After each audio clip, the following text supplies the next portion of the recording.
ارحم الراحمین بحق لا الہ الا اللہ محمد رسول اللہ صلی اللہ تعالی علیہ وعلی آلہ واصحابہ وسلم. الحمدللہ منشئ الخلق من عدم ثم الصلاة على المختار في القدم فمن تذكر جيران بذي السلم مزجت دمعا جرى من مقلة بدم. مولاي صل وسلم دائما ابدا على حبيبك خير الخلق كلهم محمد سيد الكونين والثقلين والفريقين من عرب ومن عجم. هو الحبيب الذي ترجى شفاعته لكل هول من الأهوال مقتحم. ثم رضا عن أبي بكر وعن عمر وعن علي وعن عثمان ذي الكرم والآل والصحابة ثم التابعين لهم أهل التقى والنقى والحلم والكرم. يا ربي بالمصطفى بلغ مقاصدنا يا ربي بالمصطفى بلغ مقاصدنا يا ربي بالمصطفى بلغ مقاصدنا واغفر لنا واغفر لنا واغفر لنا ما مضى يا واسع الكرم. أما بعد فأعوذ بالله من الشيطان الرجيم. بسم الله الرحمن الرحيم. قل لا أسألكم عليه أجرا إلا المودة في القربى أو كما قال الله تبارك وتعالى في القرآن الكريم والفرقان الحميد. صدق الله العلي العظيم وبلغنا رسوله النبي الأمين المجيد الأمي الكريم الرؤوف الرحيم. ونحن على ذلك لمن الشاهدين والشاكرين والآمنين والمطمئنين والحمد لله رب العالمين. ہم پہ احمد کا ہو سایہ، ہم پہ اشرف کا کرم، سیدی مختار شرف و صفا کے واسطے اے اشرف زمانہ زمانہ مدد نما درہائے مسترہ ذکری کرم کشا سرورہ شاہ کریمہ مستگیرہ اشرفہ حرمت روح پیمبر ایک نظر کن سوئے ماں معین الدین حسن عالم پناہ بسوئے ماں قریباں یک نگاہ پیرے پیران میرے میران شاہ جیلان کو سے پاک ایک نظر داری پر حالی ماں پریشان ہو سے پاک لی خمسط نطفی بہا حر الوباء الفاطمہ المصطفیٰ والمرتضى وابناہما والفاطمہ بکار خیش حیرانم مغسنی یا رسول اللہ پریشانم پریشانم مغسنی یا رسول اللہ صلی اللہ تعالی علیہ وعلا آلہ وصحبہ وسلم. الہی خیر کردانی بحق مصطفیٰ ومرتضی وشاہ جیلانی وشاہ سمنان. اللہ سبحانہ وتعالی کے لیے تمام تعریفیں ہیں، تمام خوبیاں ہیں، جس نے ہمیں اور آپ کو وجود عطا فرمایا اور ہمیں اور آپ کو اس محفل سعید میں بیٹھنے کی سعادت خیر نصیب فرمائی ہے. اسی کے لیے تمام تعریفیں ہیں جس نے 18,000 مخلوقات کو پیدا کیا ہے، جس نے گہرے سمندر کو پیدا کیا ہے، جس نے چوڑی زمین کو پیدا کیا ہے، جس نے آسمان کا شامیانہ لگایا ہے. اسی کے لیے تمام خوبیاں اور تمام تعریفیں ہیں. صلاۃ والسلام انبیاء کرام کی مقدس جماعت پر اللہ نے جنہیں اپنے قرب خاص سے نوازا ہے، بالخصوص سید عالم صلی اللہ علیہ وسلم کی ذات اقدس پر کہ اللہ نے جنہیں تمام کائنات میں رحمت للعالمین کی شرف سے مشرف فرمایا. آئیے اسلام کے طریقے کے مطابق حصول رحمت و برکت کے لیے، اپنے عشق رسالت کو بڑھانے کے لیے، اپنی توجہات کو گنبد خضرا شریف کا طواف کرانے کے لیے، اپنے خیالات کو معطر کرنے کے لیے، اپنی زبان کو پاک کرنے کے لیے، اپنی سستی کو بھگانے کے لیے، اپنی بیداری کو دکھانے کے لیے، اپنے ایمان میں تازگی پیدا کرنے کے لیے، اپنے محسن کی بارگاہ میں حاضری لگانے کے لیے جی لگا کر بلند آواز سے درود شریف کا نذرانہ پیش فرمائے. اللہم صلی علی سیدنا نبینا مولانا وملجانا محمد وعلا آل سیدنا ومولانا محمد صلاة تنجینا بها من جميع الأحوال والآفات وتقضي لنا بها جميع الحاجات وتطهرنا بها من جميع السيئات وترفعنا بها عندك على الدرجات وتبلغنا بها أقصى الغايات من جميع الخيرات الخيرات في الحياة وبعد الممات إنك قريب مجيب الدعوات وأنت على كل شيء قدير.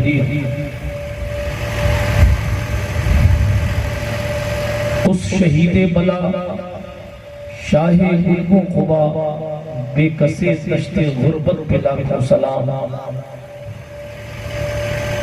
اور جتنے ہیں شہزادے اس شاہ کے ان سب اہل مکانت پہ لاکھوں سلام.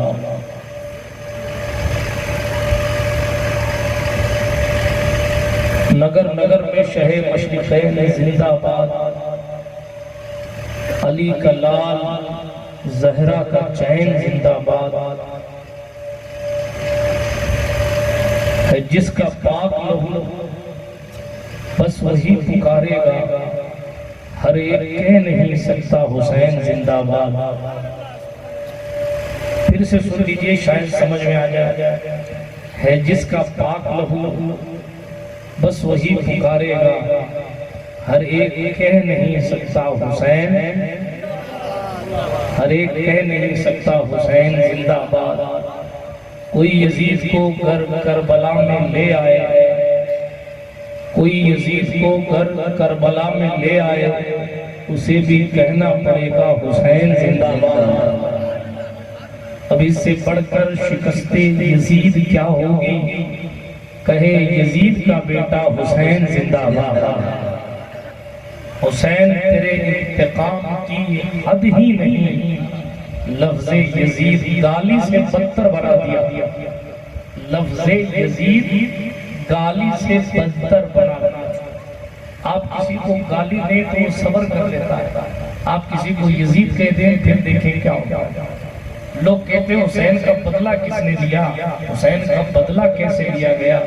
یہ حسین کا بدلہ نہیں ہے تو کیا ہے کہ لوگ حسین کا نام لیتے ہیں تو تصور میں ایک شاہانہ، ایک شاہوں کے شہنشاہ کا تصور پیش کرتا ہے. خیال آتا ہے کہ حسین ایک بہت عظیم شخصیت کا نام، حسین سراپا سچ کا نام، حسین مصطفیٰ جان رحمت کی تعلیمات کا نام، حسین سرکار علی حیدر کرار کی شجاعت کی تصویر کا نام ہے. بہرحال میں تقریر محرم شریف میں کروں گا اس لیے کہ میرے بعد اور بھی خطیب آنے والے ہیں اور سب کا موضوع ایک ہے. تو عرض یہ کر رہا تھا حسین پاک کا جب ہم نام لیتے ہیں تو دل خوش ہوتا ہے کہ ہم کسی سچے کا نام لے رہے ہیں. باہیں ہماری بانچیں کھل جاتی ہیں کہ ہم ایک ایسی ذات کا نام لے رہے ہیں جو ساری کائنات کے لیے مشعل راہ ہے. لیکن کوئی یزید کا نام لے تو چہرے اترتے ہیں، منہ چھپتے ہیں. کیوں؟ اس لیے کہ حسین پاک کی سچائی کی برکت ہے کہ آج یزید کے نام کو بھی لوگ منحوس سمجھتے ہیں. حالانکہ لفظ یزید نام اور بھی رکھے گئے لوگوں کو، لیکن وہ نام اتنا بدنام ہوا کہ پھر اس کے بعد بہت مشکل سے لفظ یزید والے لوگ ملتے ہیں. بڑے احتیاط کے ساتھ میں نے جملہ کہا چونکہ خوشی کے مبارک موقع پر اس محفل پاک کو سجایا گیا ہے. کو تھوڑا سا کم کر دیجئے مائک آپریٹر صاحب. عرض یہ کر رہا تھا خوشی کے مبارک موقع پر اس محفل پاک کو سجایا گیا ہے اور یہ بھی اللہ رب العزت کا فضل ہے، کرم ہے کہ اپنے مقدر پر خوش رہیں، اپنے مقدر پر ناز کریں کہ اللہ پاک نے ہمیں اس ذات پر بیان سننے اور سنانے کی سعادت بخشی ہے جو مقصود کائنات کی آنکھوں کے تارے ہیں، جو سرکار رحمت للعالمین کے دل کا سکون ہے، جن کی شخصیت اتنی اعلیٰ ہے، اتنی اعلیٰ ہے، اتنی عرفہ ہے کہ جبریل ان کو آ کر جھولا جھلایا کرتے ہیں. اللہ رب العزت نے ہمیں اور آپ پر، ہم پر اور آپ پر یہ فضل فرمایا، یہ اس نے ہمیں اور آپ کو توفیق نصیب فرمائی کہ ہم نے خوشی کے موقع پر اس مبارک اور مسعود محفل کو سجایا جس میں شہدائے کربلا کا ذکر کیا جائے، جس میں اہل بیت اطہار کا ذکر کیا جائے، یعنی جس میں سیدہ فاطمہ الزہرا سلام اللہ علیہا وعلی ابیہا کثیرا کثیرا کی اولاد کا اور ان کی ذات کا ذکر کیا جائے. برادران ملت اسلامیہ، اللہ پاک نے ارشاد فرمایا قُلْ لَا أَسْأَلُكُمْ عَلَيْهِ أَجْرًا إِلَّا الْمَوَدَّةَ فِي الْقُرْبَى. اس کا اور کم کر دیں. درود شریف پڑھیں اللہم صلی علی سیدنا مولانا محمد. درود شریف آتی نا آپ لوگوں کو؟ ہاں تو پڑھو نا، ڈر کیوں رہے ہو؟ بیوی کو طلاق تھوڑی پڑ جائے گا درود شریف پڑھنے. درود شریف پڑھیں اللہم صلی علی سیدنا نبینا مأوانا وملجانا محمد وعلی آل سیدنا مولانا محمد کما تحب و ترضى بان تصلی علیہ. ادھر والے بہتوں نے نہیں پڑھی. مودی جی کہیں گے تب پڑھو گے کیا؟ بلند آواز سے پڑھیں سارے لوگ مل کر درود شریف.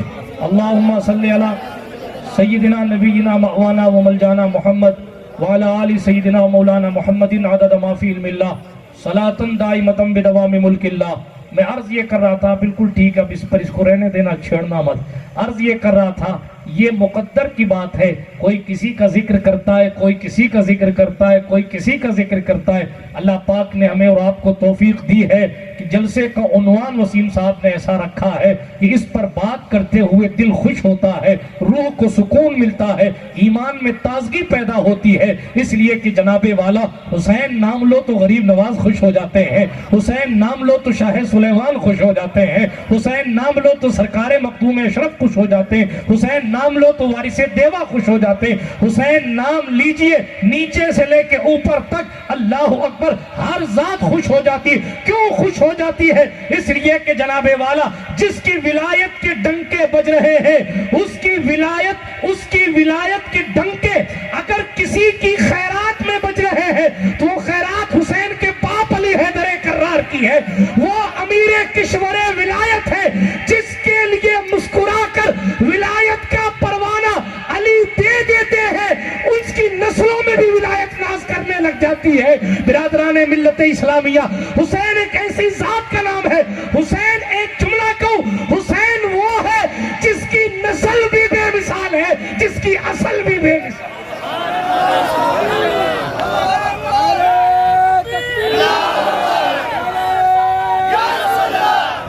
نعرے رسالت، نعرے حیدری. حسین پاک کا نام لو تو سیدہ فاطمہ خوش ہوتی ہیں. کیوں؟ اس لیے کہ عام بیٹے کا اگر ذکر کیا جائے تو ماں کی آنکھیں ٹھنڈی ہوتی ہیں کہ میرا بیٹا اس لائق ہے، میرا بیٹا اس لائق ہے کہ اس بیٹے کا ذکر کیا جا رہا ہے، اس بیٹے کا تذکرہ ہو رہا ہے. مگر جناب والا حسین اعظم کی شان کتنی بلند و بالا ہے، جس کا ذکر جبریل امین کرتے ہیں، جس کا ذکر ملائے اعلیٰ کے فرشتے کرتے ہیں، جس کا ذکر مصطفیٰ جان رحمت کے تمام وفادار کرتے ہیں. حسین پاک کی شان کتنی عظمت والی ہے. ان کے نام مبارک ان کے نام مبارک کا وظیفہ کرو تو امام حسن خوش ہوتے ہیں کہ میرے چھوٹے بھائی کی منقبت پڑھی جا رہی ہے. سیدہ زہرا خوش ہوتی ہے کہ میرے بیٹے کا ذکر ہو رہا ہے. علی حیدر شاہ نجف فاتح خیبر خوش ہوتے ہیں کہ میرے لختی جگر کا ذکر ہو رہا ہے. مصطفیٰ جان رحمت کے دل کو سکون ملتا ہے کہ جس حسین کو میں نے کندھے پر بٹھا کر مدینے میں گھمایا تھا، آج اس حسین کا تذکرہ مہاجن کی زمین پر بھی. سبحان اللہ، سبحان اللہ. حسین پاک کے نام کی برکت بہت زیادہ ہے. صرف نام لینے سے کون کون خوش ہوتا ہے؟ اگر صرف نام گنایا جائے تو میرے 50 منٹ پورے ہو جائیں گے. صرف نام گنایا جائے کون کون خوش ہوتا ہے. اس لیے یہ پوچھیں کون ہے جو نہیں خوش ہوتا؟ کون ہے جو نہیں خوش ہوتا؟ وہ ناصبیوں کی جماعت ہے، وہ خارجیوں کی جماعت ہے، بلفظ دیگر وہ یزیدیوں کا ٹولہ ہے جس کے سامنے حسین کا نام لے تو چہرہ بگڑتا ہے. حسین شان، ایسی شان والی ذات کا نام. غریب نواز کے دادا حسین ہے، مخدوم پاک کے دادا حسین ہے، محبوب الہی کے دادا حسین ہے، شاہ برکت اللہ کے دادا حسین ہے، وارث دیوا کے دادا حسین ہے، صابر کلیر کے دادا حسین ہے، قطب الدین بختیار کاکی کے دادا حسین، جن کے پوتوں کی شان یہ ہے کہ پورے ملک کو اکیلے چلا رہے ہیں تو ان کے جد اعلیٰ حسین ابن علی کی شان. نعرہ تکبیر، نعرہ رسالت، شان کربلا. سبحان اللہ، سبحان اللہ. اس زبان سے ہو بیان عز و شان اہل بیت. استاد زمان نے کہا تم کیا تعریفیں کرو گے اور تمہاری اوقات کیا ہے تعریف کرنے کی؟ مدح گوئے مصطفیٰ ہے، مدح خانے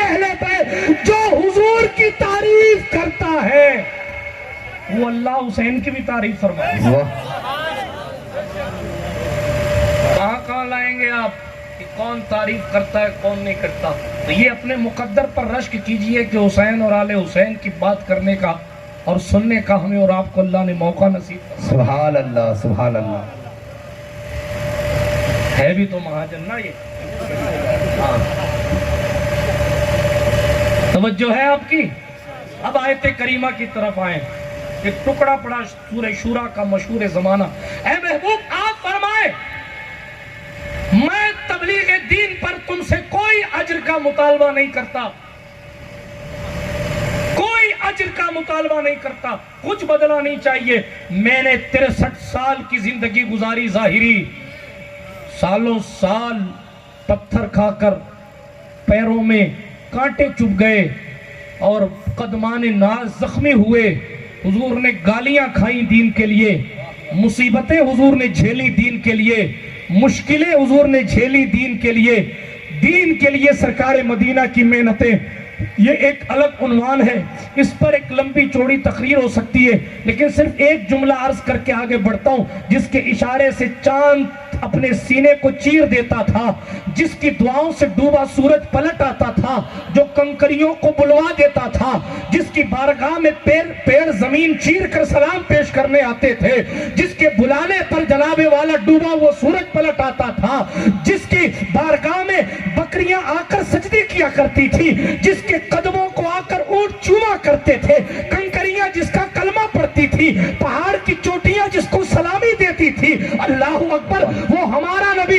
میں مصطفیٰ کے فضائل پر بات کروں گا تو بات دور نکل جائے گی، لیکن اتنا صرف عرض کر دیتا ہوں میں تو مالک ہی کہوں گا کہ ہو مالک کے حبیب یعنی محبوب و محب میں نہیں میرا تیرا. ہاں مفت پالا تھا، کبھی کام کی عادت نہ پڑی، اب عمل پوچھتے ہیں ہائے نکما تیرا. بھائی تقریر کریں، درود شریف پڑھیں صلی اللہ علیہ نبی الامی وآلہ صلی اللہ علیہ وسلم. صلاۃ و سلام علیک یا رسول اللہ صلی اللہ تعالی علیہ وعلی آلہ وصحبہ وسلم. توجہ کے ساتھ میری گفتگو سن لیجئے، بڑی تیزی کے ساتھ عرض یہ کر رہا تھا. یہ محنت مصطفیٰ ایک لمبی داستان، اس پر گفتگو کی جا سکتی ہے، لیکن ایک جملہ کہتا ہوں مہاجن اور اطراف سے آنے والوں، وہ نبیوں کے سردار ہو کر دین کے لیے پتھر کھا رہے ہیں اور آپ کی مسجد ویران پڑی. وہ جس کے بلانے پر سورج پلٹ آتا تھا، وہ بدر میں جا کر تلوار چلا رہے ہیں. وہ نبی جس کی دعاؤں پر جہنمیوں کو جنتی بنا دیا جاتا تھا، اس نبی نے پیٹ پر پتھر باندھ کر جنگیں لڑی ہیں، اور آپ مسکراتے ہوئے نماز چھوڑ کر وفادار ہونے کی بات کرتے ہیں. ایک بات بتائیں، حسین نماز کے لیے، دین بچانے کے لیے کنبہ سمیت شہادت کی منزل پر جلوہ فگن ہو گئے، تو نماز چھوڑنے والے لوگ یہ کس منہ سے کہہ سکتے ہیں کہ ہم پکے حسینی؟ جملہ برا لگے تو معاف کیجئے، لیکن حسینی بنیے ورنہ یزیدیت غالب آ جائے گی آپ پر. آج جو یزیدیت، آج جو ظلم، تشدد اور بربریت، یہ جو بظاہر غلبہ نظر آ رہا ہے، اس کی وجہ یہی ہے کہ ہمارے دلوں کی جو حسینیت اور ہمارے کیریکٹر کی جو حسینیت تھی، اس کی شمع مدھم ہو گئی. پیر نصیر الدین نصیر نے کہا تھا، یزیدیت حسینیت کو پانا ہے تو ٹکر لے یزیدوں سے، حسینیت کو پانا ہے تو ٹکر لے یزیدوں سے. یہ وہ منزل ہے جو لفظوں میں سمجھائی نہیں جاتی، ہر بات کہی نہیں جاتی نا. کچھ سمجھنے والے سمجھ جاتے ہیں کہ طریقہ کار کیا ہونا چاہیے. اس لیے ایک بات ہمیشہ یاد رکھیں، اگر حسینیت ہمارے کردار میں نہیں آئی تو یزیدیت تو بڑھنی ہے، اور جس دن حسینیت غالب آ گئی ہماری اور آپ کی زندگی میں، تو یقیناً اس دن یزیدیت کو منہ چھپانے کے لیے جگہ نہیں ملی. انسان کو بیدار کو ہو لینے دو، ہر قوم پکارے گی ہمارے ہیں حسین، ہر پکارے گر میں حسین پاک شہدائے کربلا کی بات کیا کیا کروں، جب ان کے گدا بھر دیتے ہیں شاہان زمانہ کی جھولی، محتاج کا جب یہ عالم ہے تو مختار کا عالم کیا ہو۔ لیکن حسین پاک سے محبت کرنے سے ملتا کیا ہے؟ ایک واقعہ پڑھ کر ان کے بچوں کی بارگاہ میں چلتا ہوں، اس لیے کہ وہ دربار تو بہت اعلیٰ اور بہت سخی دربار ہے۔ آپ سوچیں کہ 12-14 پشت آنے کے بعد جب حسین پاک کا بیٹا غریب نواز 900 سال سے اتنی سخاوت کر رہا ہے تو ان کے دادا کی شان اور عظمت کیا ہوگی؟ خاندان تو وہی ہے، اصل تو وہی ہے۔ ایک بات، ایک روایت پڑھتا ہوں۔ اللہ کے رسول ہمارے اور آپ کے نبی صلی اللہ علیہ وسلم ایک دن اپنے مدینے کے بازار میں یا کسی خالی جگہ میں جلوہ گر ہوئے، تشریف فرما ہوئے، تو ایک بچے کو اٹھایا اور حضور علیہ السلام نے اس بچے کو چوما۔ کتنا خوش نصیب تھا وہ بچہ جسے وہ ذات چوم رہی جس کے تلووں کو جبریل چومتے، کتنا مقدر والا تھا وہ بچہ جو ابھی بچہ ہے، اور خود سید الانبیاء نے آگے بڑھ کے اسے اٹھایا، چوما اور فرمایا میں اس کی شفاعت کروں گا۔ سبحان اللہ کہو۔ ابھی میں کہہ دوں کہ آپ کے گھر کے نیچے خزانہ مل گیا، ایک بابا لایا وہ نکال دے گا، آپ کے منہ سے بے ساختہ سبحان اللہ نکل جائے۔ کئی بابا اس میں صاحب خزانہ ہو گئے، خزانہ تلاش کرتے کرتے، ہے کہ نہیں؟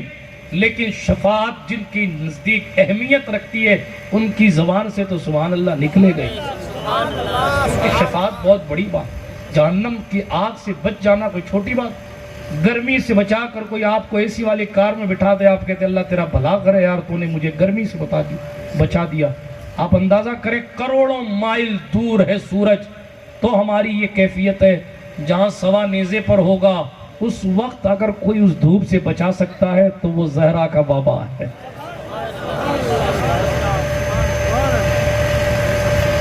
اللہ کے رسول علیہ السلام نے اس بچے کو دیکھ کے فرمایا میں اس کی شفاعت کروں گا۔ صحابہ ماہوے حیرت ہیں، بھی یہ بڑا نہیں ہوا، بڑا ہو کے کیا کرے گا، کیا گل کھلائے گا؟ حضور ابھی سے گارنٹی دے رہے ہیں۔ میری بات اگر سنے تو میرے خیال میں یہ کہ حضور صرف اس کی آخرت کی گارنٹی نہیں دے رہے بلکہ اس کی پوری زندگی کی ضمانت لے رہے، اس لیے کہ جب حضور نے کہہ دیا یہ جنتی ہے تو پھر وہ اپنی زندگی میں کوئی جہنمیوں والا کام کر کیسے سکتا ہے؟ پتا چلا حضور کا جملہ ایک ہے، فائدے کئی سارے۔ فرمایا میں اس کی شفاعت کروں گا۔ صحابہ بچے پر رشک کرنے لگے کہ دنیا مصیبتوں سے لڑتی ہے، گناہوں کے انبار میں ڈوبتے، گناہوں کے انبار اس کی زندگی میں، لوگوں کی زندگی میں ہوتے، پھر وہ توبہ تلہ کرتے، راتوں کو روتے، رب کو مناتے، تب بھی جا کے انہیں جنت ملتی ہے۔ اور اس کا مقدر تو دیکھو، مالک جنت ایڈوانس میں کہہ رہے میں اس کی شفاعت کروں گا۔ صحابہ حیرت میں ہے، حضور رکے نہیں، فرمایا اس کے ماں باپ کو بھی اپنے ساتھ جنت۔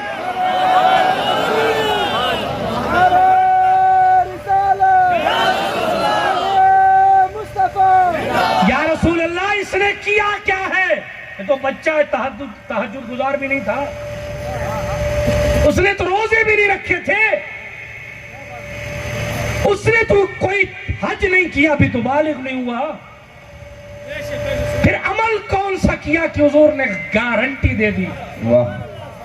کام کون سا کیا کہ ضمانت زندگی کی بھی اور آخرت کی بھی؟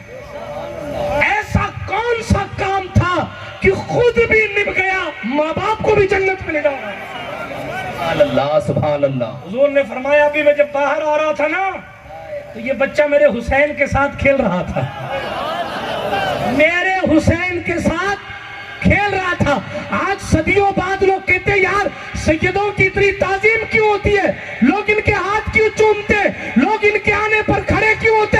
یہ سیدوں کی عزت جو بڑھاتے وہ سیدوں کے لیے بعد میں بڑھاتے، اپنے لیے پہلے بڑھاتے، اس لیے کہ مختار کائنات نے فرمایا تھا تم میں جو بھی میری اولاد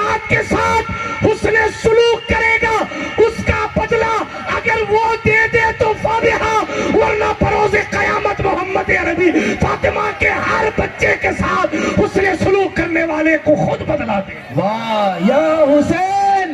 یہ اصل وجہ ہے، یہ اصل وجہ ہے کہ لوگ سیدوں کی تکریم کرتے. آپ سید کا ہاتھ نہیں چومے تو کیا اس کے نسب کی فضیلت کم ہو جائے گی؟ آپ سید کے نسب میں شک کر لیں تو کیا اس کے وقار میں کچھ کمی آ جائے گی؟ آپ سید کی تعظیم کے لیے کھڑے نہ ہو تو کیا سید کی عزت کم ہو جائے گی؟ آپ کے دینے سے سیدوں کی عزت نہیں ہے، یہ فاطمہ زہرا کی نسبت کا احسان ہے اور یہ اللہ کا فضل ہے. 8 سال پڑھنے سے عالم بنتے ہیں، اور پڑھے تو مفتی بنتے ہیں، 4-5 سال پڑھے تو حافظ بنتے، 3 سال پڑھے تو قاری بنتے، لیکن زندگی بھر پڑھ کے بھی سید نہیں بن سکتے. سید محنت سے نہیں، سید کرم سے بنتے، اور یہ اللہ کا فضل ہوتا ہے. ذالک فضل اللہ یؤتیہ من یشاء. وہ جسے چاہے زہرا کے خاندان میں پیدا کرے، وہ جسے چاہے صدیق اکبر کے خاندان. واہ سبحان اللہ سبحان اللہ سبحان اللہ. عزت تکریم کیوں کرتے لوگ؟ اس کا سبب ہے. حضور نے نہ کہا ہوتا تو شاید نہیں کرتے، الا ماشاء اللہ. وہ اپنے فائدے کے لیے بھی کرتے ہیں، دنیاوی فائدے اور آخرت کے فائدے. فائدہ ملے گا اسی لیے کیونکہ حضور نے فرمایا تعظیم کرو، احترام کرو. قرآن نے کہا. حسین پاک کے ساتھ یہ چھوٹا سا بچہ کھیل رہا تھا. صرف کھیلنے سے یا رسول اللہ؟ کھیل تو اور بھی بچے رہے. حضور نے فرمایا میں نے دیکھا کہ اس بچے نے حسین کے پاؤں کے نیچے کی مٹی کو اٹھا کر چوم لیا. واہ سبحان اللہ سبحان اللہ. حسین کے علی جدہ علیہ السلام، حسین پاک کے پاؤں کے نیچے کی مٹی کو اٹھا کے چوم لیا. مجھے اس کی ادا اتنی پسند آئی کہ میں اسے جنتی بنا رہا ہوں. واہ سبحان اللہ. چونکہ مالک جنت ہے تو بنا دیا، جنت کی ملکیت قدرت نے دی ہے تو بنا دیا. لیکن کس بات پہ بنایا؟ صرف مٹی چومنے. دریائے رحمت جوش میں تھا. یہی وجہ ہے آپ قصے پڑھتے رہیں، پڑھتے رہیں. آپ کو سینکڑوں ہزاروں قصے ایسے ملیں گے کہ ڈوبتی نیا پار لگی. کیوں؟ کسی زہرا کے بچے کا کرم ہو گیا. جنید بغدادی کے بارے میں نہیں آیا؟ بہت بڑے پہلوان تھے، لیکن وہ پہلوان سے سید الطائفہ ایک سید سے ہار کے بنے. دنیا میں یہ ثابت کیا کہ سیدوں سے ہار جانا بھی جیت ہے، اس لیے کہ تم کسی اور سے نہیں بلکہ فاتح خیبر کے بیٹے کے سامنے سر جھکا رہے تعظیم کے لیے. ہے نا؟ روایتیں بھری پڑی ہیں، کیا سناؤں کیا چھوڑوں؟ ایک قصہ پڑھ دیتا ہوں. پڑھ دوں؟ درود شریف پڑھیں تو پڑھ دیتا ہوں. نبی الامی والہ صلی اللہ علیہ وسلم صلاۃً تبقى وتدوم بدوام الملک الحی القیوم. بہت دن پہلے پڑھا تھا، آج پڑھ دیتا ہوں. بہت دن ہو گئے، سال بھر پہلے پڑھا. اب حاشیہ ذہن پہ آ رہا ہے تو پڑھ دیتا ہوں. بات چلیے اپنی روح کو تازہ کرنے کے لیے، اپنے لیے توشہ آخرت سمجھ کے پڑھ دیتا ہوں. شفیق بن ابراہیم بلخی کہتے ہیں کہ ایک مرتبہ میں بیٹھا ہوا تھا، دیکھا حاجیوں کا قافلہ تیار ہو رہا ہے حج کے لیے روانگی کی. چونکہ 1 سال پہلے پڑھا تھا اور اتنا زیادہ یہ دیکھ لیا گیا، اس کے بعد میں نے پڑھائی نہیں کی. یار سب نے سن لیا، اب کیا پڑھوں؟ لیکن آج پڑھ دیتا ہوں، جی چاہ رہا ہے پڑھوں. دیکھا ہوگا سنا ہوگا. لیکن سنیے، یون الحکایات جلد اول میں یہ قصہ لکھا ہوا، حوالہ بھی پڑھتا ہوں تاکہ آپ یہ نہ سوچیں کہ ویڈیو سے سن کے پڑھوں.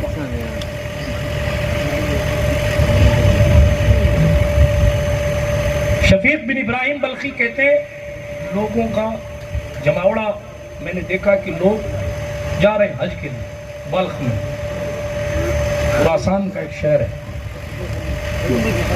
لوگوں کی بھیڑ لگی ہوئی ہے، لوگوں کے ساز و سامان ان کے اونٹوں پر کجاوے کسے ہوئے ہیں. میرا دل بڑا خوش ہوا. میں نے کہا یا اللہ، ہاتھ اٹھا کر دعا کی ان لوگوں کے لیے اور کہا اے میرے اللہ، یہ تیرے بندے کتنی صحبتوں اور کتنی مشکلوں کو اپنے سامنے رکھ کر تیرے گھر کی زیارت کے لیے آ رہے ہیں. کہیں پیاسے رہیں گے سفر میں، شہر میں، کہیں بھوکے رہیں گے، چونکہ اونٹوں پر جانے کا سفر تھا. اب کی طرح تو نہیں نا کہ بمبئی یا دلی ایئرپورٹ پر آپ نے احرام باندھا اور 6 گھنٹے میں آپ جدہ اتر گئے، 4 گھنٹے میں، 5 گھنٹے میں، اور 1 گھنٹے میں آپ حرم شریف پہنچ گئے.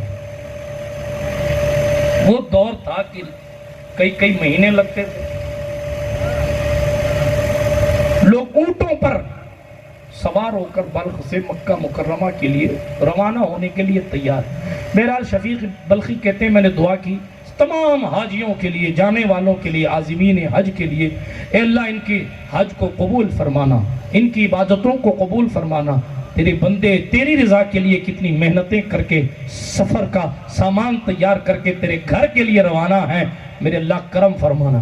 وہ کہتے ہیں میرے دیکھا سارے لوگ تو الگ الگ جگہ بیٹھے ہیں، ایک جگہ بیٹھے ہیں، ایک نوجوان ہے جس کا چہرہ تو بڑا نورانی ہے اور اتنا خوبصورت ہے کہ نگاہ اس کے چہرے انور پر پڑ جائے تو نگاہ ہٹتی نہیں ہے، وہ اتنا حسین ہے. لیکن وہ ایک کونے میں بیٹھا ہوا ہے، اپنے حال میں بیٹھا ہے. میں نے سوچا کہ یہ الگ تھلگ کیوں بیٹھا ہے، یہ اپنے آپ کو صوفی سمجھتا ہے کیا؟ ان کے ذہن میں خیال آیا، شیطانی وسوسہ، سارے لوگ ادھر بیٹھے ہیں تو اس کو بھی ادھر بیٹھنا چاہیے. یہ بدگمانی ہو گئی ان سے کہ یہ اس لیے ادھر بیٹھا ہوگا تاکہ لوگ مجھے سمجھے کہ میں کسی سے بات نہیں کرتا، میں اپنا اللہ والا ہوں، صوفی صاحب ہوں، لوگ اس کو اپنے ساتھ قافلے میں چڑھا کے لے جاویں، صرف اس لیے یہ ایسا بیٹھا ہوگا. یہ خیال آیا نا، پھر تھوڑا جوش اور آیا، کہا چلو اس کو سمجھاتے ہیں کہ یار یہ طریقہ تیرا ٹھیک نہیں ہے. وہاں سے اٹھے نا، شفیق بلخی خود بہت بڑے اللہ والے، اٹھے، کہتے میں اس جوان کے پاس جا کر بیٹھا. جیسے اس جوان کے قریب پہنچا، جیسے ہی گیا تھا نصیحت کرنے کے لیے کہ تو اکیلے کیوں بیٹھا ہے، ادھر کیوں بیٹھا ہے، اس نے مجھے دیکھتے کہا ہے شفیق، قرآن کی آیت پڑھی اجتنبوا کثیرا من الظن ان بعض الظن اسم. اے شفیق زیادہ سوچنے سے بچا کر، اس لیے کہ کچھ گمان گناہ بھی ہے. میں نے کہا یا اللہ یہ کوئی بہروپیہ نہیں ہے، یہ کوئی اللہ والا ہے، میری اس کی کبھی ملاقات نہیں ہوئی، یہ میرا نام بھی جانتا ہے اور میں سوچ کیا رہا تھا اور آیا کس لیے ہوں یہ اس خیال کو بھی جانتا. یہ کہہ کر وہ جوان آگے چل گیا. ابھی میں سوچ سے نکلوں اور اس کے پیچھے چلوں، اتنے میں وہ پتہ نہیں کہاں چلا. کہتے میں نے بہت ڈھونڈا مگر وہ جوان نہیں ملا. پھر ایک موقع، ایک مقام واقعہ میں جا کر میں نے دیکھا، اسی جوان کو میں نے دور سے دیکھا، پہچان لیا. وہ عبادت میں مشغول ہے، نماز پڑھ رہا ہے، اس کی آنکھوں سے آنسو بہ رہے ہیں، انتہائی رقت کے ساتھ وہ اللہ کے حضور کھڑا ہے. میں نے کہا آج تو مل گیا. پیچھے پیچھے دھیرے دھیرے جا کے اس کے پاس بیٹھ گیا کہ نماز میں تو بھاگے گا نہیں، نماز سے فارغ ہوگا تو میں معافی تلافی کر لوں گا کہ حضور معاف کیجئے گا، میں نے آپ کے بارے میں غلط گمان رکھا، اب تو اللہ والے ہیں کہ میرا نام بغیر بتائے جان گئے. پہلی ملاقات میں یہ بھی جان گئے کہ میں سوچ کیا رہا ہوں اور میں سوچ کے آ رہا تھا وہ بھی آپ جان گئے. میں توبہ کرنے آیا ہوں. یہ سوچ کے گیا. وہ نماز میں ہے، بہت دیر تک بیٹھا رہا. ان کی نماز جب مکمل ہوئی انہوں نے سلام پھیرا نا، جیسے ہی سلام پھیرا فارغ ہوئے عبادت سے، پلٹ کے کہا شفیق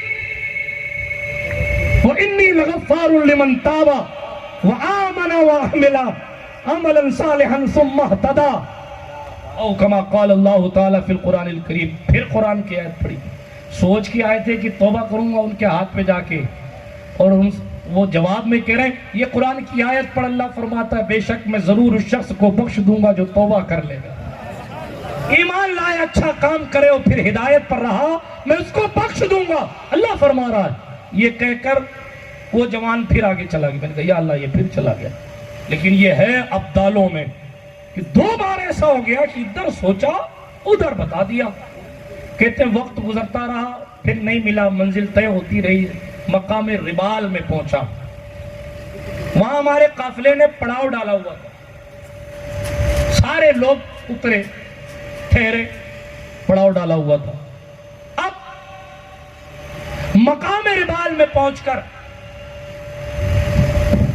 میں نے دیکھا کہ وہ جوان ایک طرف بیٹھا ہے یا پھر اور نہیں بلکہ یہاں جوان ایک کنویں کے کنارے کھڑا ہے اور چمڑے کا ایک تھیلا ہے، کنویں سے پانی نکال رہا ہے، کوشش کر رہا ہے پانی نکالنے کی۔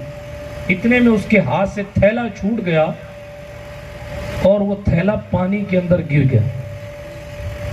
میں اس کے قریب پہنچا تو دیکھا وہ دعا کر رہا اپنے اللہ سے، اے اللہ اس تھیلے کے سوا میرے پاس ہے ہی کچھ نہیں۔ کیا لوگ تھے، اس تھیلے کے سوا میرے پاس کچھ نہیں ہے، مجھے پیاس لگتی ہے تو میری پیاس تو بجھاتا ہے، مجھے بھوک لگتی ہے تو کھانے کا انتظام تو کرتا ہے، تیرا بندہ پیاسا ہے، میرے پاس جھولے کے سوا کچھ نہیں۔ اس کنویں سے کہہ دے کہ میرا جھولا مجھے واپس کر۔ کیا لوگ تھے کہ جھولے میں بلا لیتے، آج جھول ہی جھول ہے، اللہ ماشاءاللہ۔ کیا دور تھا، زمین سے سوکھا ہوا تیل لوگ نکال لیتے تھے۔ مسلمان یہ تھے نا، آج تو ناانصافی کے باوجود بھی کسی ناحق کے قتل کا بدلہ تک نہیں لے سکتے ہم۔ اس وقت حال یہ تھا کہ زمین پر درے مار کر سوکھے ہوئے تیل کو عمر واپس نکلوا دیتے رضی اللہ تعالیٰ۔ ادھر بات کی نا اس نے مناجات کی، شفیق بلخی کہتے ہیں کنویں کا پانی اوپر آنے لگا آٹومیٹک، اور وہ جھولا ڈوبا نہیں، وہ جھولا چمڑے کا تھا، ساتھ میں اوپر آنے لگا۔ اس اللہ کے بندے نے اس میں پانی بھرا، وضو کیا، مشکیزے میں اپنے اس جھولے میں پانی بھرا، نماز پڑھنے لگا۔ میں بھی بیٹھ گیا، اب تو نہیں چھوڑوں گا، پتہ لگا کے رہوں گا یہ کون ہے۔ لیکن یہ جھولے والی کیفیت دیکھی نا وہ، تو پھر ان کا دماغ بھی، یا اللہ یہ کیسا بندہ ہے، خیال بھی جان لیتا ہے، کنویں سے پانی بھی نکال لیتا ہے۔ ادھر جھولا انہوں نے اٹھایا، پانی بھرا، کنویں کا پانی آٹومیٹک نیچے چلا گیا۔ وہ نماز پڑھنے لگے، یہ پھر بیٹھے رہے۔ پھر کہتے ہیں کہ تھوڑی دور پہ ایک ریگستان تھا، ٹیلا تھا، ادھر چلے گئے۔ میں بھی پیچھے پیچھے چلا گیا، دھیرے دھیرے دھیرے دھیرے، چھپتے چھپاتے کہ نہیں صاحب میں تو دیکھوں یہ کیا کر رہے۔ ایک جگہ بیٹھے تو ریت اٹھائی بہت ساری، ریت پہ آپ بیٹھے نا، ایسی ریت اٹھائی، ریت اٹھا کے اس جھولے میں ڈال دی، جس میں پانی بھرا تھا اس جھولے میں ریت بھر۔ میں نے کہا یا اللہ پانی مشکل سے نکال کے لایا، اس نے جھولے میں ریت کیوں بھر دی؟ لیکن کیا کر سکتے ہیں، دھیرے دھیرے ادب کے ساتھ السلام علیکم، وعلیکم السلام، کہا حضرات اللہ نے جو آپ کو رزق دیا ہے نا اس میں سے تھوڑا مجھے بھی دو نا۔ منع کرنے والی شان تو تھی نہیں نا، یہ نہیں کہا یار اتنا سا پانی ہے میں کیا تجھے پلا دوں گا، کیا میں رکھوں گا، نہیں، ہائے ہائے، ریت ڈالتے کہتے شفیق بلخی میں نے دیکھا تھا۔ پھر بھی میں نے کہا حضور مجھے عطا کرے، وہ کہتے لو اور سنو شفیق، اللہ رب العزت کی بارگاہ میں ناشکری مت کیا کرو، اللہ ہر آن ہر لمحہ اپنے بندے پر نعمتیں رحمتیں نازل فرماتا ہے۔ کوئی ایسی گھڑی ہوتی ہی نہیں ہے جس گھڑی اس کی نعمتیں برس نہ رہی ہو، کوئی نہیں گھڑی ایسی ہوتی۔ کم سے کم آپ کی آنکھ دکھ رہی ہے، یہ بھی اللہ کی نعمت برس رہی ہے، آپ کے کان سن رہے ہیں، اللہ کی نعمت برس رہی ہے، آپ کو اللہ رب العزت نے چلنے کی طاقت دی، اس کی نعمت تو ہے، بات دور نکل جائے گی۔ اس طرح کی نصیحت فرمائی اور جھولا ان کے آگے کیا، لو پی لو۔ شفیق بلخی کہتے ہیں میں نے جیسے ہی پیا میرے سامنے پانی نکالا گیا تھا، میرے سامنے ریت بھری گئی تھی، لیکن میں نے دیکھا وہ تو شکر ستو ہے، انتہائی میٹھا شربت، جیسے کہ اس میں ستو اور شکر گھول کر وہ شربت تیار کیا گیا ہو، میں نے ایسا لذیذ کبھی نہیں پیا۔ اور کہتے ہیں شان یہ ہے اس پانی کی کہ اس کے پینے کے بعد کئی دن تک مجھے بھوک بھی نہیں لگی، مجھے پیاس بھی نہیں۔ لیکن وہ آگے نکل گیا. پھر میں نے نہیں پوچھا کہ حضرت آپ کون ہیں، آگے نکل گئے. کہتے ہیں یہاں تک کہ ہمارا قافلہ مکۃ المکرمہ پہنچ گیا. سبحان اللہ. میں جب حرم شریف میں داخل ہوا تو میں نے دیکھا وہی جوان ایک کونے میں عبادت کر رہا اور رو رو کر عبادت کر رہا، گریہ وزاری کر رہا ہے، آنسو رخسار پر بہ رہے ہیں، سر جھکا ہوا ہے، اکیلے کونے میں عبادت میں مصروف ہے. ساری رات اس بندے نے عبادت میں گزاری. توجہ رکھیے گا، ساری رات عبادت میں گزاری. فجر کا وقت قریب ہوا، تلاوت کر رہے تھے، فجر کی نماز پڑھی اور فجر کی نماز کے بعد انہوں نے طواف کیا بیت اللہ شریف کا. اور طواف کرنے کے بعد وہ حرم شریف سے باہر نکلنے لگے. میں بھی ان کے پیچھے پیچھے تھا. ان کی عبادتوں کو دیکھ کر دل کو سکون مل رہا تھا، ان کے چہرے کو دیکھ کر دل کو قرار آ رہا تھا. تجسس یہ تھا یار یہ ہے کون؟ میں نے اتنی باتیں دیکھ لیں، اتنی چیزیں دیکھ لیں، مگر یہ جوان کون ہے؟ اس کی شان تو اتنی بلند ہے، مگر یہ ہے کون؟ کہتے ہیں وہ جیسے ہی حرم سے باہر نکلنے لگے تو لوگوں کی بھیڑ آئی. کوئی ہاتھوں کو چوم رہا ہے، کوئی جھک کے سلام کر رہا ہے، کوئی سلام کر رہا ہے. اللہ اکبر. میں جب قریب ہوا اور ان سلام کرنے والے لوگوں میں سے کسی ایک سے پوچھا کہ اے اللہ کے بندے ذرا مجھے یہ تو بتا یہ حسین جوان کون ہے، ایک خوبصورت چہرے والے کون ہیں جن کا لوگ اتنا احترام کر رہے ہیں، ان کا ہاتھ چوم رہے اور حرم شریف میں ان کی اتنی تکریم ہو رہی، یہ کون ہے؟ کہا نہیں جانتے ان کو. کہا نہیں جانتا. کہا یہ امام موسیٰ الکاظم ہے جو امام جعفر کے بیٹے ہیں، جن کے بابا محمد باقر ہیں، جن کے بابا زین العابدین ہیں، جن کے بابا حسین ابن علی ہیں، جن کے بابا علی حیدر کرار ہے. وہ کہتے ہیں خدا کی قسم یہ جو کچھ میں نے دیکھا ہے یقیناً اسی خاندان کا ہے، اس لیے کہ یہ فاطمہ زہرا کی نسل ہے کہ قدرت نے جسے اتنے مقام سے اتنے مقام پر سرفراز فرما رکھا. سبحان اللہ سبحان اللہ. امام سنت نے کہا تیری نسل پاک میں ہے بچہ بچہ نور کا، تو ہے عین نور، تیرا سب گھرانہ نور کا. یہ موسیٰ کاظم ہے، امام جعفر کے بیٹے، امام باقر کے پوتے، امام زین العابدین کے پڑ پوتے، امام حسین کے لکڑ پوتے، مولا علی کے سکڑ پوتے. ائمہ اہل بیت میں ایک نام موسیٰ الکاظم کا ہے. ایک بات بتاؤں، حسین کی اولاد ہے، بات شہدائے کربلا کی چلی، اسی زین العابدین کی نسل سے ہیں جنہوں نے کربلا کی تاریخ میں اپنے مالک کو راضی کرنے کے لیے صبر و تحمل کا مجسمہ بن کر اسلام کی طرف سے جنگ کی، صبر کیا. وہ امام زین العابدین اکیلے پلٹے، لیکن ان کے اکیلے کے خاندان میں اللہ نے ایسے ایسے رکھے، ایسے ایسے جو کنووں سے پانی نکالنا چھوڑیے، کنووں کے پانی کو اوپر بلا کر اپنی تھیلیاں وہ پانی اسے نکال لیتے ہیں. یہ خاندان امام حسین کی نسل پاک کا ایک شہزادہ ہے. میں کن کن لوگوں کی بات کروں، چونکہ ان کی تعظیم و توقیر سے قبر منور ہوتی ہے، زندگی اور آخرت بھلی ہوتی ہے، دگنے تگنے انعامات بلکہ اپنی اوقات سے زیادہ خاندان رسالت کی خدمت سے مل جاتا ہے. پیغمبر انسانیت صلی اللہ علیہ وآلہ وسلم سے قدرت نے یہی کہلوایا، اے محبوب آپ فرمائیں یہ تبلیغ دین پر میں تم سے کوئی بدلہ نہیں مانگتا، مگر اتنا خیال رکھنا کہ میرے قرابت داروں سے محبت رکھنا، میرے رشتہ داروں سے محبت رکھنا، میرے قرابت داروں سے محبت رکھنا. یہی محبت رکھنے کا حکم قرآن نے دیا. سرکار امام شافعی نے اسی لیے کہا اہل بیت تمہاری محبت ہم پر فرض کی گئی ہے قرآن مقدس کے ذریعے.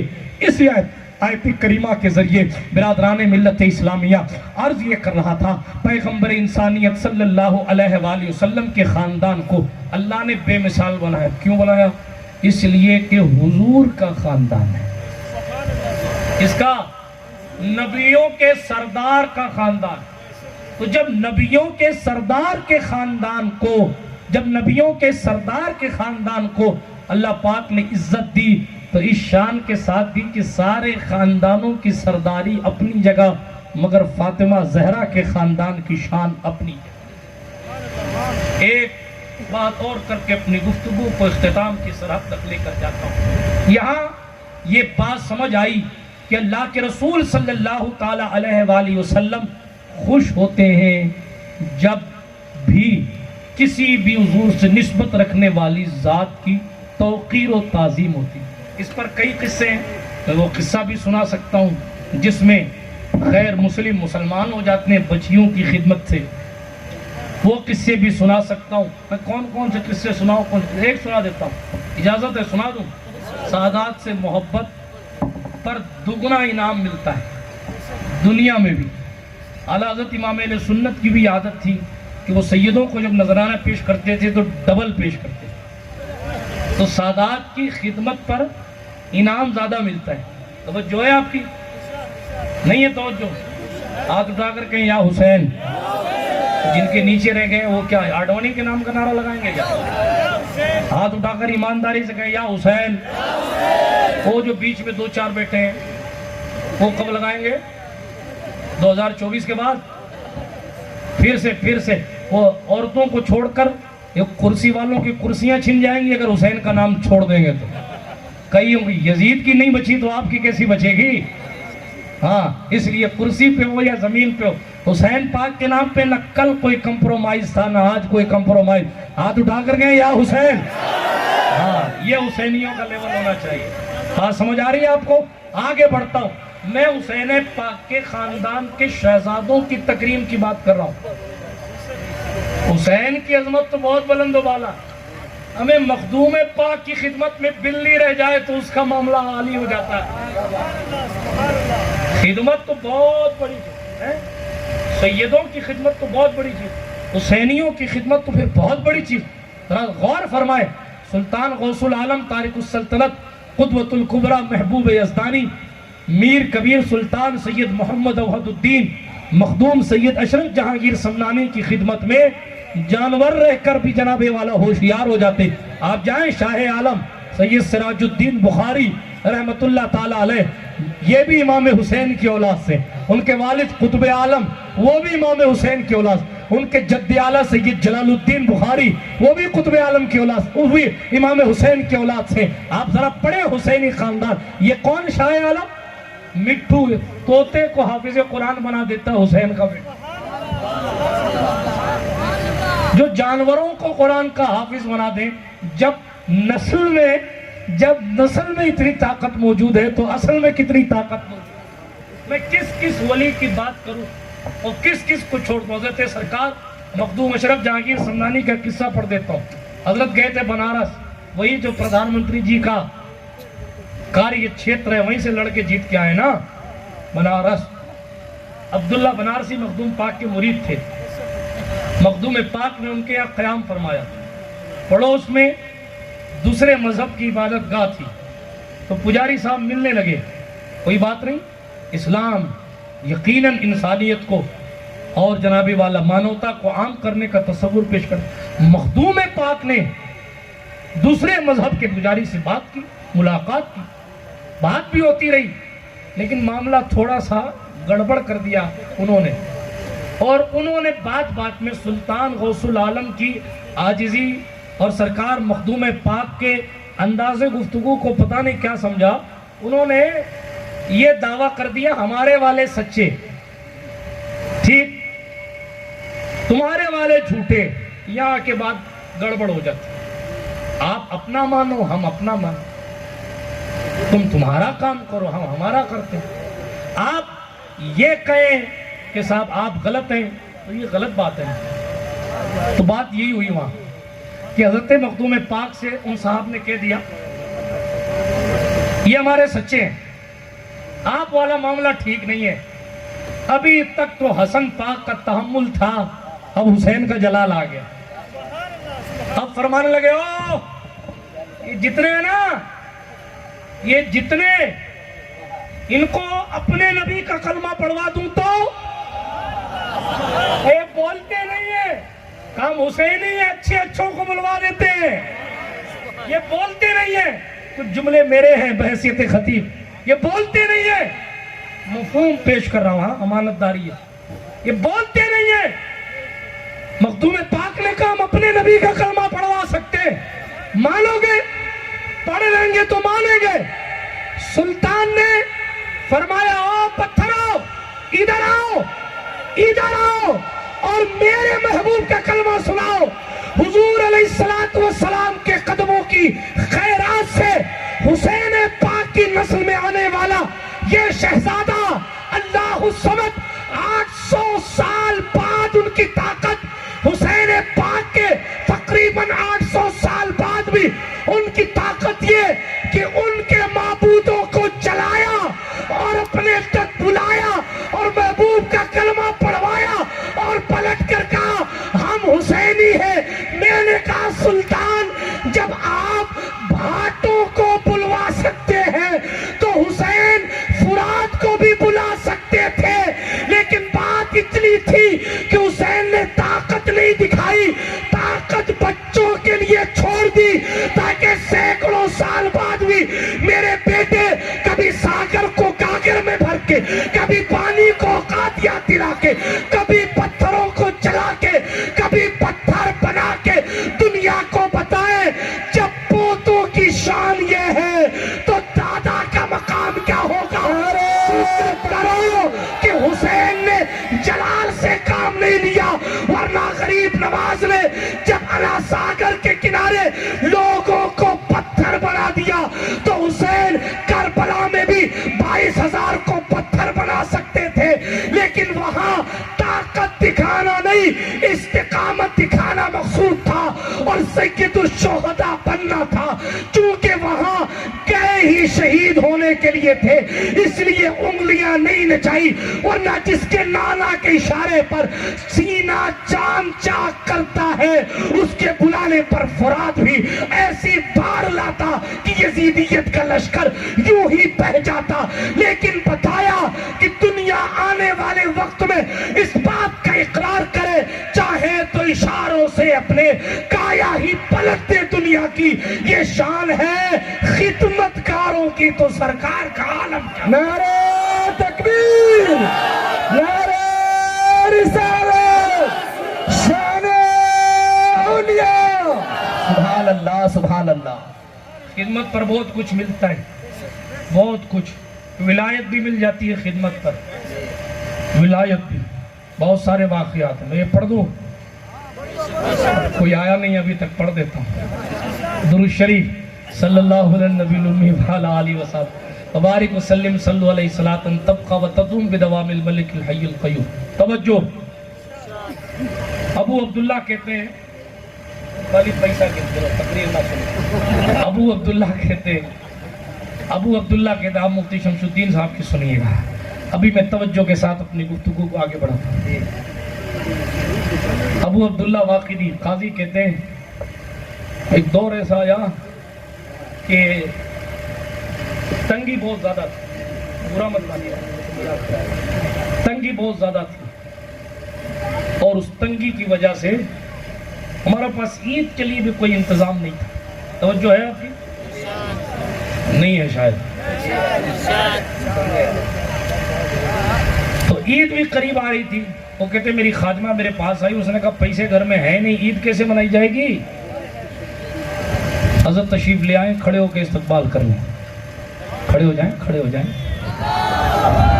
نعرہ تکبیر، نعرہ تکبیر، نعرہ رسالت، نعرہ رسالت، حضرت علامہ مولانا شمس الدین صاحب قبلہ، نعرہ تکبیر، نعرہ تکبیر، نعرہ رسالت، نعرہ رسالت، سبحان اللہ سبحان اللہ۔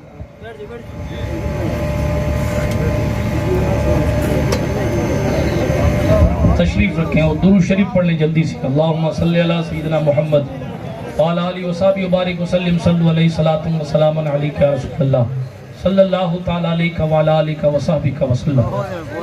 ہماری اس محفل کے امیر کارواں نمونہ اسلاف حضرت علامہ مفتی شمس الدین قادری صاحب قبلہ مکرانہ کی سرزمین سے ہمارے اور آپ کے درمیان جلوہ بار ہو چکے ہیں۔ حضرت کی تقریر آپ کو سننی ہے، میں اپنی گفتگو کو بس اسی پر ختم کرتا ہوں کہ اللہ رب العزت جل مجدہ الکریم نے ہمیں اور آپ کو وہ دل دیا کہ اس دل میں اللہ پاک نے شہدائے کربلا کی، سادات کرام کی، خاندان رسالت کی تعظیم و توقیر، ان کی محبت ہمارے اور آپ کے سینوں میں ڈالی۔ ضرورت اس امر کی ہے، اس بات کی ہے کہ ہم اور آپ اپنے اکابرین، اپنے اسلاف کی زندگی کو پڑھیں اور پڑھنے کے بعد یا سننے کے بعد اس پر عمل پیرا ہونے کی کوشش کریں۔ اگر حسینی بننا ہے تو نمازوں کی پابندی کریں، مسجدوں کو آباد کریں، علم دین حاصل کریں، سادات کی تکریم کریں، علماء کی تعظیم کریں، علم نافع حاصل کریں، اپنے بچوں کو پڑھائیں۔ آنے والے وقت کے حالات اللہ ہی بہتر جانے کیا ہونے والے ہیں، اس لیے گزارش یہ ہے کہ صحیح معنوں میں عشق رسول، عشق اصحاب رسول، عشق آل رسول، عشق وفاداران رسول اپنے دل میں پیدا کریں اور اپنے بزرگوں کی زندگی پڑھ کر اس کو فالو کرنے کی کوشش کریں۔ اللہ کا قرآن فرماتا ہے، اے محبوب آپ ارشاد فرمائیں کہ میں تبلیغ دین پر تم سے کوئی اجر نہیں مانگتا، بس یہ الا المودۃ فی القربہ، اہل قرابت سے، میرے رشتہ داروں سے محبت رکھنا۔ اہل قربہ سے مراد کون؟ ان میں بہت سی روایتیں آئیں، مشہور و معروف روایت یہ ہے، اللہ کے رسول علیہ السلام سے پوچھا گیا، یا رسول اللہ یہ اہل قربہ کون ہیں؟ آپ کس کے لیے فرما رہے ہیں کہ ان قرابت داروں سے محبت رکھنا؟ حضور نے فرمایا علی، فاطمہ، حسن، حسین۔ سرکار مصطفیٰ جان رحمت صلی اللہ علیہ وسلم کا یہ فرمانے والا شان موجود ہے۔ یہی وجہ ہے کہ ہم ان چاروں سے بھی محبت کرتے ہیں اور تمام وفاداروں سے بھی محبت کرتے ہیں، اور ان کی نسل، ان کے خاندان، ان کی اولاد سے بھی ان کی نسبت اور حضور کی نسبت کی وجہ سے جناب والا ان کی تعظیم و تکریم کرتے ہیں۔ یقیناً محبت پر، تکریم پر دگنا انعام ملا کرتا ہے۔ وہ قصہ میں آپ کو پھر کبھی سناؤں گا۔ یار زندہ، صحبت باقی، درمیان گفتگو کوئی جملہ غیر شرعی نکل گیا ہو، آپ سب کو گواہ بنا کر اپنے رب کی بارگاہ میں توبہ کرتا ہوں۔ استغفر اللہ تعالی ربی من کل ذنب واتوب الیہ، اشہد ان لا الہ الا اللہ وحدہ لا شریک لہ واشہد ان سیدنا محمدا عبدہ ورسولہ، سبحانک لا علم لنا الا ما علمتنا انك انت العلیم الحکیم، واخر دعوانا ان الحمد للہ رب العالمین۔ السلام علیکم ورحمۃ اللہ۔